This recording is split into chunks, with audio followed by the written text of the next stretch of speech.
ઓમ શ્રી ગણેશાય નમઃ. દુર્ગા માતાની જય. બોલો ભગવતી અંબે માની જય. તો ભક્તો, આજથી આરંભ રાત્રિ, તો આ નિમિત્તે આપણે શ્રી દુર્ગા સપ્તશતીનો પાઠ કરીશું અને અધ્યાય પહેલાની કથા કરીશું. આ કથા તમે પૂરેપૂરી સાંભળજો, જેથી કરીને મા આપણી પર ખૂબ જ પ્રસન્ન થઈને આપણને ખૂબ જ સારા એવા આશીર્વાદ આપે. પહેલા અધ્યાયમાં મેઘાઋષિ વડે રાજા સુરથ અને સમાધિને ભગવતીનો મહિમા બતાવ્યો અને મધુકૈટભના વધનો પ્રસંગ સાંભળવાનો છે. તો આવો આપણે સાંભળીએ, પૂરેપૂરો આ પ્રસંગ સાંભળીએ અને મા દુર્ગાની આપણે મેળવીએ, રાજ્ય મેળવીએ. પ્રથમ ચરિત્રના બ્રહ્મા ઋષિ છે, મહાકાળી દેવતા છે, ગાયત્રી છંદ છે, નંદા શક્તિ છે, રક્તદંતિકા બીજ છે, અગ્નિ તત્વ છે અને ઋગ્વેદ સ્વરૂપ છે. શ્રી મહાકાળી દેવીની પ્રસન્નતા માટે પ્રથમ ચરિત્રના જપમાં આ વિનિયોગ કરવામાં આવે છે. ભગવાન વિષ્ણુના સૂઈ જવાથી મધુ અને કૈટભને હણવા માટે કમળમાંથી જન્મેલા બ્રહ્માજીએ તેમનું સત્વન કર્યું હતું. તે મહાકાળી દેવીનું હું સેવન કરું છું. તેઓ પોતાના 10 હાથોમાં ખડગ, ચક્ર, ગદા, બાણ, ધનુષ્ય, પરિધ, શૂળ, મસ્તક અને શંખ ધારણ કરે છે. તેમને 3 આંખો છે. તેઓ સઘળા અંગોમાં દિવ્ય આભૂષણોથી વિભૂષિત છે. તેમના શરીરની કાંતિ નીલમણિ જેવી છે તથા તેઓ 10 મુખવાળા અને 10 પગવાળા છે. ઓમ એમ માર્કંડેયજી બોલ્યા. ઓમ ચંડિકા દેવીને નમસ્કાર છે. ઓમ એમ માર્કંડેયજી બોલ્યા. સૂર્યનારાયણ પુત્ર સાવરણી કે જેઓ 8મા મનુ કહેવાય છે, તેમની ઉત્પત્તિની કથા વિસ્તારપૂર્વક કહું છું, સાંભળો. સૂર્યપુત્ર મહાભાગ સાવરણી ભગવતી મહામાયાના અનુગ્રહથી જે રીતે મન્વંતરના સ્વામી થયા તે જ પ્રસંગ સંભળાવું છું. પૂર્વકાળની વાત છે. સ્વારોચિસ મન્વંતરમાં સુરથ નામે એક રાજા હતા. તેઓ ચૈત્ર વંશમાં ઉત્પન્ન થયા હતા. તેમનો સમસ્ત ભૂમંડળ પર અધિકાર હતો. તેઓ પ્રજાનું પોતાના ઔરસ પુત્રની જેમ ધર્મપૂર્વક પાલન પોષણ કરતા હતા. તેમ છતાં પણ તે સમયે કુલાવિધ્વંસી નામના ક્ષત્રિયો તેમના શત્રુ બની ગયા હતા. રાજા સુરથની દંડનીતિ ઘણી પ્રબળ હતી. તેમનું શત્રુઓ સાથે યુદ્ધ થયું. જો કે કુલાવિધ્વંસીઓ સંખ્યામાં ઓછા હતા, તો પણ રાજા સુરથને તે યુદ્ધમાં તેમનાથી પરાસ્ત થઈ ગયા. ત્યારે તેઓ યુદ્ધભૂમિમાંથી પોતાના નગરમાં પાછા આવી ગયા અને માત્ર પોતાના દેશના જ રાજા થઈને રહેવા લાગ્યા. પરંતુ ત્યાં પણ તે પ્રબળ શત્રુઓએ તે સમયે મહાભાગ રાજા સુરથ પર આક્રમણ કરી દીધું. રાજાનું પ્રબળ ક્ષીણ થઈ ચાલ્યું હતું. તેથી તેમના દુષ્ટ, બળવાન અને દુરાત્મા મંત્રીઓએ ત્યાં તેમની રાજધાનીમાં પણ રાજ્યની સેના અને ખજાનો પડાવી લીધા. સુરથનું પ્રભુત્વ નષ્ટ થઈ ચૂક્યું હતું. તેથી તેઓ શિકાર ખેલવાના બહાને ઘોડા પર સવાર થઈને ત્યાંથી એકલા જ એક ગાઢ જંગલમાં ચાલ્યા ગયા. ત્યાં તેમણે વિપ્રવર્ય મેઘા મુનિનો આશ્રમ જોયો કે જ્યાં કેટલાય હિંસક જેઓ પરમ શાંતિ ભાવે રહેતા હતા. મુનિના ઘણા બધા શિષ્યો તે વનની શોભા વધારી રહ્યા હતા. ત્યાં જવાથી તેમનો મુનિએ સત્કાર કર્યો અને તેઓ તે મુનિશ્રેષ્ઠના આશ્રમમાં અહીં વિચરણ કરતા કેટલોક સમય રહ્યા. પછી મમતાથી આકૃષ્ટચિત્ત થઈને આ પ્રમાણે ચિંતા કરવા લાગ્યા. અગાઉના સમયમાં મારા પૂર્વજોએ જેનું પાલન પોષણ કર્યું હતું તે જ નગર આજે મારાથી વંચિત છે. ખબર નહીં મારા દુરાચારી નોકર ચાકરો તેનું ધર્મપૂર્વક રક્ષણ કરે છે કે નહીં. જે હંમેશા મદ વરસાવતો અને સુરવીર હતો તે મારો મુખ્ય હાથી અત્યારે શત્રુઓના તાબે થઈને કોણ જાણે શા ભોગ ભોગવતો હશે. જે લોકો મારી કૃપા, ધન અને ભોજન પામવાથી મારી પાછળ ચાલતા હતા, તેઓ નક્કી જ હવે બીજા રાજાઓનું અનુસરણ કરતા હશે. તે ધનનો અપવ્યય કરનારા લોકો વડે હંમેશા ખર્ચ થતો રહેવાને કારણે અત્યંત કષ્ટપૂર્વક જમા કરાયેલો મારો તે ખજાનો ખાલી થઈ જશે. આ તથા આવી બીજી પણ ઘણી બાબતો રાજા સુરથ નિરંતર વિચાર્યા કરતા હતા. એક દિવસે તેમણે ત્યાં વિપ્રવર મેઘાના આશ્રમ નજીક એક વૈશ્યને જોયો અને તેમને પૂછ્યું, ભાઈ, તમે કોણ છો? અહીં તમારા આવવાનો શો હેતુ છે? તમે કેમ શોકગ્રસ્ત અને અન્ય મનસ્ક જેવા દેખાવ છો? રાજા સુરથે પ્રેમપૂર્વક કહેલા આ વચન સાંભળીને તે વૈશ્યએ વિનમ્ર ભાવે તેમણે પ્રણામ કરીને કહ્યું. વૈશ્ય બોલ્યો, હે રાજન, હું ધનવાનોના કુળમાં જન્મેલો એક વૈશ્ય છું. મારું નામ સમાધિ છે. મારા દુષ્ટ પત્ની પુત્રોએ ધનના લોભને લીધે મને ઘરમાંથી બહાર કાઢી મૂક્યો છે. હું અત્યારે ધન, પત્ની અને પુત્રથી વંચિત છું. મારા વિશ્વાસુ સગાઓએ મારું જ ધન પડાવી લઈને મને દૂર કરી દીધો છે.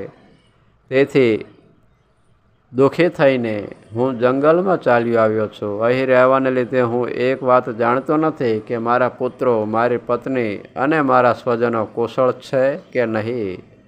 આ સમયે ઘરમાં તેઓ કુશળતાપૂર્વક રહે છે કે પછી તેમને કોઈ કષ્ટ છે? મારા તે પુત્રો કેવા છે? શું તેઓ સદાચારી છે કે પછી દુરાચારી થઈ ગયા છે? રાજાએ પૂછ્યું, હે લોભી, જે લોભી પત્ની, પુત્ર વગેરેએ ધનને કારણે તમને ઘર કાઢી મૂક્યા છે, તેમના પ્રત્યે તમારી ચિત્તમાં આટલું સ્નેહ મમતાનું બંધન કેમ છે? વૈશ્ય બોલ્યો, તમે મારા વિશે આ જે કહ્યું તે યથાર્થ છે, પણ શું કરું? મારું મન નિષ્ઠુરતા ધારણ કરતું નથી. જેમણે ધનથી લુબ્ધ થઈને પિતા પ્રત્યેના સ્નેહને, પતિ પ્રત્યેના પ્રેમને તથા આત્મીય જન પ્રત્યેના અનુરાગને તિલાંજલિ આપી દઈને મને ઘરમાંથી કાઢી મૂક્યો છે, તેમના પ્રત્યે મારા હૃદયમાં આટલો સ્નેહ છે. હે મહામતી, ગુણહીન સગા સંબંધીઓ પ્રત્યે પણ મારું ચિત્ત આ પ્રમાણે પ્રેમમગ્ન થઈ રહ્યું છે. એ શું છે? આ વાત હું જાણતો હોવા છતાં પણ જાણી શકતો નથી. તેમના માટે હું નિશાસો નાખું છું અને મારું હૃદય અત્યંત દુઃખી થઈ રહ્યું છે. તે લોકોમાં પ્રેમનો સર્વથા અભાવ છે, તો પણ તેમના પ્રત્યે મારું મન નિષ્ઠુર થવા પામતું નથી. તો આ માટે હું શું કરું? માર્કંડેયજી કહે છે, હે બ્રહ્મણ, ત્યાર પછી નૃપ શ્રેષ્ઠ સુરથ અને સમાધિ નામનો તે વૈશ્ય બંને સાથે સાથે મેઘામુનિ સમક્ષ ઉપસ્થિત થયા અને તેમની સાથે યથાયોગ્ય ન્યાયપૂર્વકનો વિનયપૂર્વક વર્તાવ કરીને બેઠા. ત્યાર પછી તે વૈશ્ય અને રાજાએ કંઈક કહેવાનું શરૂ કર્યું. રાજાએ કહ્યું, હે ભગવાન, હું તમને એક વાત પૂછવા ઈચ્છું છું. તમે તે વિશે કહો. મારું ચિત્ત પોતાની આધીન નહીં હોવાને કારણે એ બાબત મારા મનને ઘણું દુઃખ આપે છે કે જે રાજ્ય મારા હાથમાંથી જતું રહ્યું છે તેના અને તેના બધા અંગોમાં મારી મમતા બની રહેલી છે. હે મુનિ શ્રેષ્ઠ, હવે તે મારું નથી એ જાણતો હોવા છતાં પણ તેને માટે અજ્ઞાનીની જેમ મને દુઃખ થાય છે. આ શું છે? આ તરફ આ વૈશ્ય પણ ઘરમાંથી અપમાનિત થઈને આવ્યો છે. તેના પુત્ર, પત્ની અને નોકર ચાકરોએ તેને તરછોડી દીધો છે. તેના સ્વજનોએ પણ તેનો પરિત્યાગ કરી દીધો છે. તો પણ આ તેમના પ્રત્યે અત્યંત હાર્દિક સ્નેહ રાખે છે. આ પ્રમાણે આ અને હું બંને ઘણા દુઃખી છીએ. જેમાં પ્રત્યક્ષ દોષ જોવામાં આવ્યો છે તે વિષય માટે પણ અમારા મનમાં મમતા જનિત આકર્ષણ ઉત્પન્ન થઈ રહ્યું છે. હે મહાભાગ, અમે બંને સમજદાર છીએ, તો પણ અમારામાં જે મોહ ઉત્પન્ન થયો છે એ શું છે? વિવેક શૂન્ય મનુષ્યની જેમ મારામાં અને આ વૈશ્યમાં પણ આ મૂઢતા પ્રત્યક્ષ દેખાઈ આવે છે. એમ કેમ? શ્રી ઋષિ બોલ્યા, હે મહાભાગ, વિષયના માર્ગનું જ્ઞાન બધા જીવોને છે. આ જ પ્રમાણે વિષયો પણ બધા માટે અલગ અલગ છે. કેટલાક પ્રાણીઓ દિવસે જોઈ શકતા નથી અને કેટલાક ફક્ત રાત્રે જ જોઈ શકતા નથી, તથા કેટલાક જીવો એવા છે કે જેઓ દિવસે ને રાત્રે પણ બરાબર જોઈ શકે છે. એ સાચું છે કે મનુષ્યો સમજદાર હોય છે, પણ માત્ર તેઓ જ એવા હોતા નથી. પશુ પક્ષી અને મૃગો વગેરે બધા જ પ્રાણીઓ પણ સમજદાર હોય છે. મનુષ્યોની સમજદારી પણ એવી જ હોય છે કે જેવી રીતે પ્રાણીઓ અને પક્ષીઓની હોય છે, તથા તે જેવી મનુષ્યોની હોય છે તેવી જ સમજદારી તે પ્રાણીઓ પક્ષીઓ વગેરેની હોય છે. આ સમજદારી અને બીજી બાબતો પણ બંનેમાં લગભગ સરખી જ છે. સમજદારી હોવા છતાં પણ તે પક્ષીઓને તો જુઓ, એ પોતે ભૂખથી પીડિત હોય છે, છતાં પણ તેઓ મોહને લીધે બચ્ચાઓની ચાંચમાં કેટલાય ભાવથી અન્નના દાણા મૂકી રહ્યા છે. હે નર શ્રેષ્ઠ, શું તમે નથી જોતા કે આ મનુષ્યો સમજદાર હોવા છતાં પણ લોભને લીધે પોતે કરેલા ઉપકારનો બદલો મેળવવા માટે પુત્રોની અભિલાષા કરે છે?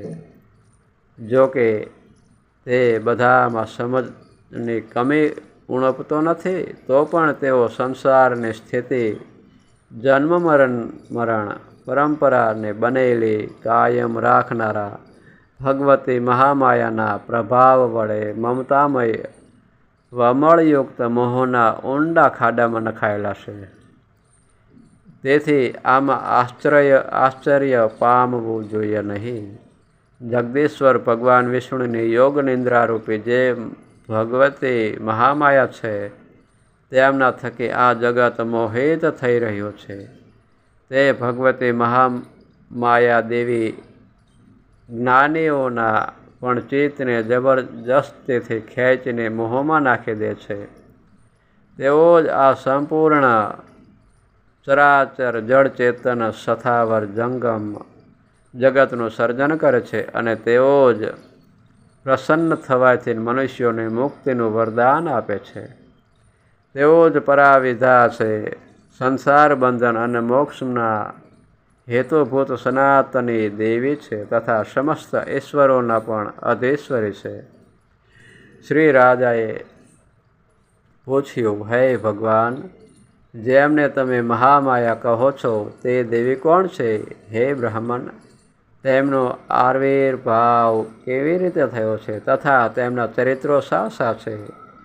બ્રહ્મવેતાઓમાં શ્રેષ્ઠ હે મહર્ષિ, તે દેવીનો જેવો પ્રભાવ હોય, જેવું સ્વરૂપ હોય, અને જે રીતે તેમનો પ્રાદુર્ભાવ થયો હોય, તે બધું હું તમારા મુખેથી સાંભળવા ઈચ્છું છું. શ્રી ઋષિ બોલ્યા, હે રાજન, વાસ્તવમાં તો તે દેવી નિત્ય સ્વરૂપા જ છે. સંપૂર્ણ જગત તેનું જ રૂપ છે, તથા તેમણે સમસ્ત વિશ્વને વ્યાપ્ત કરી રાખ્યો છે. તો પણ તેમનું પ્રાગટ્ય અનેક પ્રકારે થાય છે. તે મારી પાસેથી સાંભળો. જો કે તેઓ નિત્ય, શાશ્વત અને અજન્મા છે, તો પણ દેવતાઓનું કાર્ય સિદ્ધ કરવા માટે જે સમયે તેઓ પ્રગટ થયા છે, તે સમયે લોકોમાં ઉત્પન્ન થયેલા કહેવાય છે. કલ્પના અંતે જ્યારે સમસ્ત જગત કારણવનમાં નિમગ્ન થઈ રહ્યું હતું અને સૌના પ્રભુ ભગવાન વિષ્ણુ શેષનાગની શયા બિછાવીને યોગ નિંદ્રાનો આશ્રય લઈને શયન કરી રહ્યા હતા, ત્યારે તેમના કાનોના મેલમાંથી બે ભયંકર અસુરો ઉત્પન્ન થયા, જેઓ મધુ અને કૈટભના નામે વિખ્યાત થયા. તે બંને બ્રહ્માજીનો વધ કરવા તૈયાર થયા. ભગવાન વિષ્ણુના નાભિ કમળમાં બિરાજમાન પ્રજાપતિ બ્રહ્માજીએ જ્યારે તે બંને ભયાનક અસુરોને પોતાની નજીક આવેલા જોયા અને ભગવાનને સૂતેલા જોયા, ત્યારે તેમણે એકાગ્રચિત્ત થઈને ભગવાન વિષ્ણુને જગાડવા માટે તેમની આંખોમાં નિવાસ કરતા યોગ નિંદ્રાની સ્તુતિ આરંભી દીધી. તેઓ આ વિશ્વના જેઓ આ વિશ્વના અધીશ્વરી, જગતના ધાત્રી, ધારણ કરનારા, સંસારનું પાલન અને તેમનો સંહાર કરનારા તેજસ સ્વરૂપ ભગવાન વિષ્ણુના અનુપમ શક્તિરૂપા છે. તે જ ભગવતી નિદ્રા દેવીની ભગવાન બ્રહ્મા સ્તુતિ કરવા લાગ્યા. શ્રી બ્રહ્માજીએ કહ્યું, હે દેવી, તમે જ સ્વાહા, તમે જ સ્વધા અને તમે જ વસટકાર છો. સ્વરો પણ તમારું જ સ્વરૂપ છે. તમે જ જીવનદાયી શુદ્ધ અમૃત છો. નિત્ય અક્ષર શાશ્વત પ્રણવ ઓમમાં અકાર, ઓકાર અને મકાર આ ત્રણ માત્રાઓ રૂપે તમે જ સ્થિત છો. તથા આ ત્રણ માત્રાઓ ઉપરાંત જે બિંદુરૂપી નિત્ય માત્રા છે કે જેનું વિશેષ રૂપે ઉચ્ચારણ કરી શકાતું નથી, તે પણ તમે જ છો. હે દેવી, તમે જ સંધ્યા, સાવિત્રી અને પરાજનની છો. હે દેવી, તમે જ આ વિશ્વ બ્રહ્માંડને ધારણ કરો છો. તમારાથી જ આ જગતનું સર્જન થાય છે. તમારાથી જ તેનું પાલન થાય છે અને હંમેશા તમે જ કલ્પના અંતે સૌને પોતાનો ગ્રાસ કોળિયો બનાવી દો છો. હે જગન્મયી દેવી, આ જગતના ઉત્પત્તિ કાળે તમે સૃષ્ટિ રૂપા છો, પાલન કાળે સ્થિતિ રૂપા છો અને કલ્પાંત કાળે સંહારક રૂપા છો. તમે જ મહાવિદ્યા, મહામાયા, મહામેઘા, મહાસ્મૃતિ, મહામોહરૂપા અને મહાસુરી છો. તમે જ ત્રણેય ગુણોને ઉત્પન્ન કરનારી સૌની પ્રકૃતિ છો. ભયંકર કાળરાત્રિ, મહારાત્રિ અને મોહરાત્રિ પણ તમે જ છો. તમે જ શ્રી, તમે જ ઈશ્વરી, તમે જ હ્રીમ અને તમે જ બોધ સ્વરૂપા બુદ્ધિ છો. લજ્જા, પુષ્ટિ, તૃષ્ટિ, શાંતિ અને ક્ષમા પણ તમે જ છો. તમે ખડગ ધારણ કરનારા, શૂર ધારણ કરનારા, ઘોર રૂપવાળા તથા ગદા, ચક્ર, શંખ અને ધનુષ્ય ધારણ કરનારા છો. બાણ, ભૂસુંડી અને પરિધ આ પણ તમારા આયુધ છે. તમે સૌમ્ય અને સૌમ્યંતર છો. આટલું જ નહીં, જેટલા પણ સૌમ્ય અને સુંદર પદાર્થો છે તે બધા કરતાં તમે અત્યંત અધિક છો, અધિક સુંદર છો. પર અને અપર, બધાથી પર રહેનારા પરમેશ્વરી તમે જ છો. હે સર્વ સ્વરૂપા દેવી, ક્યાંય પણ સત અને અસતરૂપી જે કાંઈ વસ્તુઓ છે અને તે બધાની જે શક્તિ છે તે તમે જ છો. આવી સ્થિતિમાં તમારી સ્તુતિ શી થઈ શકે? જેઓ આ જગતનું સર્જન, પાલન અને સંહાર કરે છે તે ભગવાનને પણ તમે જ્યારે નિંદ્રાધીન કરી દીધા છે ત્યારે તમારી સ્તુતિ કરવામાં અહીં કોણ સમર્થ હોઈ શકે? મને, ભગવાન શંકરને તથા ભગવાન વિષ્ણુને પણ તમે જ શરીર ધારણ કરાવ્યું છે, તો તમારી સ્તુતિ કરવાની શક્તિ કોનામાં હોય? દેવી, તમે તો પોતાના તે ઉદાર પ્રભાવોથી જ પ્રશંસિત છો. આ જે બંને દુર્ધર્ષ અસુરો મધુ અને કૈટભ છે તેમને મોહમાં નાખી દો અને જગદીશ્વર ભગવાન વિષ્ણુને સત્વરે જાગ્રત કરી દો. સાથોસાથ તેમની અંદર આ બંને મહાઅસુરોની હણવાની બુદ્ધિ પેદા કરી દો. શ્રી ઋષિ કહે છે, હે રાજન, જ્યારે બ્રહ્માજીએ ત્યાં મધુ અને કૈટભને હણવાના ઉદ્દેશ્યથી ભગવાન વિષ્ણુને જાગ્રત કરવા માટે તમોગુણના અધિષ્ઠાત્રી દેવી યોગનિદ્રાની આ પ્રમાણે સ્તુતિ કરી, ત્યારે તેઓ ભગવાનના નેત્રો, મુખ, નાક, બાહુઓ, હૃદય અને વક્ષસ્થળમાંથી બહાર આવ્યા અને અવ્યક્ત જન્મમાં બ્રહ્માજીએ દ્રષ્ટિ સામે આવી ઊભા. બ્રહ્માજીની દ્રષ્ટિ સામે આવી ઊભા. યોગ નિંદ્રામાંથી મુક્ત થતા જગતના નાથ ભગવાન જનાર્દન તે એકાર્ણવના જળમાંથી શેષનાગની સૈયામાંથી જાગી ઉઠ્યા. પછી તેમણે તે બંને અસુરોને જોયા. તે દુરાત્મા મધુ અને કેટપ અત્યંત બળવાન અને પરાક્રમી હતા અને ક્રોધથી આંખો લાલ કરીને બ્રહ્માજીને ભરખી જવા ઉદ્યોગ પ્રયત્ન કરી રહ્યા હતા. ત્યારે ભગવાન શ્રી હરિએ ઊભા થઈને તે બંને સાથે 5000 વર્ષો સુધી માત્ર બાહુયુદ્ધ કર્યું.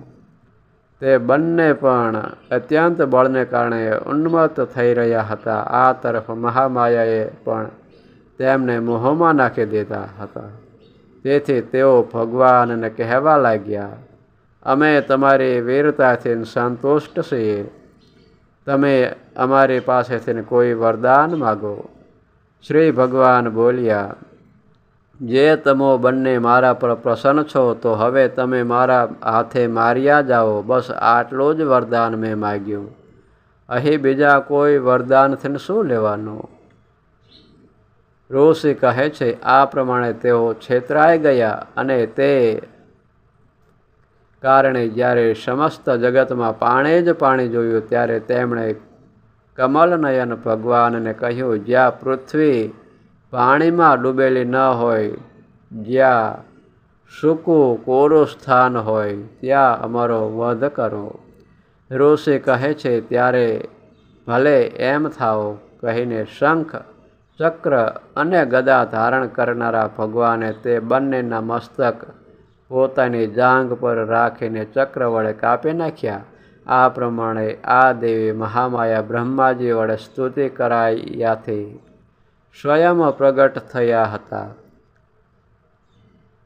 હવે ફરી પાછો તેમના પ્રભાવનું વર્ણન કરું છું. તે આપણે આવતા વિડીયોમાં સાંભળીશું. બોલો મહાકાળી માતાની જય, બોલો દુર્ગા માતાની જય. તો ભક્તો, આ અધ્યાય આપણે પૂર્ણ કરીએ છીએ. આગળની કથા આવતા વિડીયોમાં કરશું. ત્યાં લગીને બધા જ ભક્તોને જય માતાજી, જય મહાકાળના, જય નવદુર્ગા માતાની જય, જય અંબે માતાની.